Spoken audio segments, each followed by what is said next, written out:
कल सवाल उठे थे, आज उन्हीं सवालों का जवाब देने का दिन है। सवाल ये, क्या बड़ा घर आज सच स्वीकार करेगा?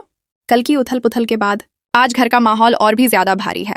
सब लोग मौजूद हैं, लेकिन किसी की नजर किसी से नहीं मिल रही। कल जिन बातों पर बहस हुई थी, आज वही बातें रिश्तों की असली पहचान बनने वाली हैं। अब बात सिर्फ सुनने की नहीं, बल्कि समझने और निभाने की है। छोटी बहू आज भी शांत है। उसके चेहरे पर न घबराहट है, न कोई शिकायत, लेकिन उसकी खामोशी में एक गहरा आत्मविश्वास और सच्चाई की ताकत साफ दिखती है।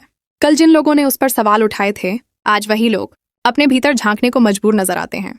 घर में पहली बार महसूस होता है कि सच से भागना आसान है, लेकिन उसका सामना करना ही असल हिम्मत है। आज का एपिसोड दिखाता है कि बड़े घर में रहना सिर्फ रुतबे की बात नहीं, बल्कि जिम्मेदारी निभाने का नाम है। कुछ लोग अब भी पुरानी सोच छोड़ने को तैयार नहीं हैं, तो कुछ लोग छोटी बहू की बातों में घर का भविष्य देखने लगे हैं। नजरें चुप हैं, लेकिन माहौल बहुत कुछ कह रहा है।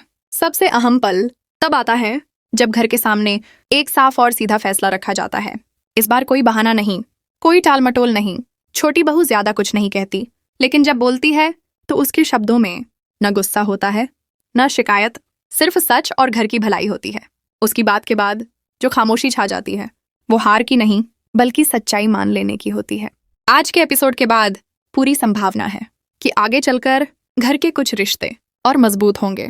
ये भी हो सकता है कि छोटी बहू पर और बड़ी जिम्मेदारी आ जाए, लेकिन ये बिल्कुल साफ है कि अब सच को दबाना आसान नहीं रहेगा। ये भी तय है कि बड़े घर की सोच एक झटके में नहीं बदलेगी, लेकिन आज बदलाव की नींव जरूर पड़ चुकी है। हर नए इम्तिहान के साथ छोटी बहू और ज्यादा मजबूत बनती जा रही है।